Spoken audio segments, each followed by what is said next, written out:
Storico, il discorso del pecorino sardo, come se lo risolve proprio? No, va meglio, Va meglio, sì, migliorata, sì. Poi lo chiamano, non capisco perché lo chiamano formaggio romano. No, perché in origine del Lazio poi dopo è diventato, Invece poi è stato prodotto anche in altre. il romano lo si produce in Sardegna. Sì, infatti, sì, al nome basta. Nel Lazio è una parte della Toscana.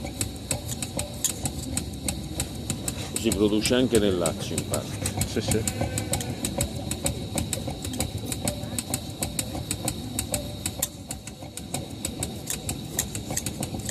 Adesso è quasi finito, un minuto è finito.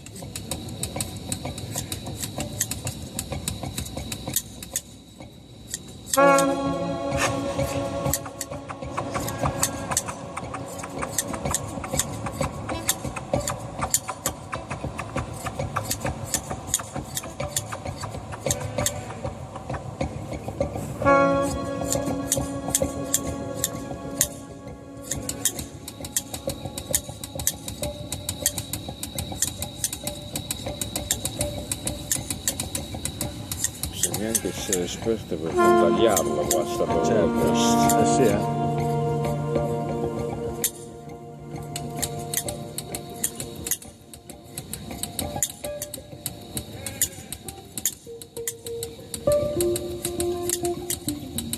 Lei si sente un po' liberato, un po'.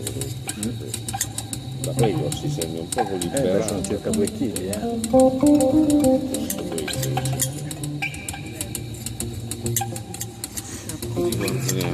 ce n'ha.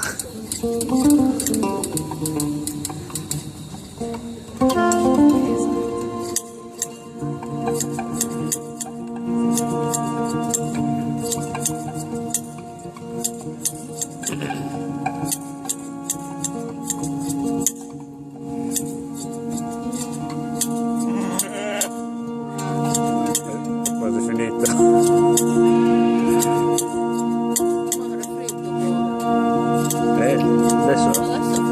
Adesso sì, è come togliersi. Differenza di temperatura. Sì.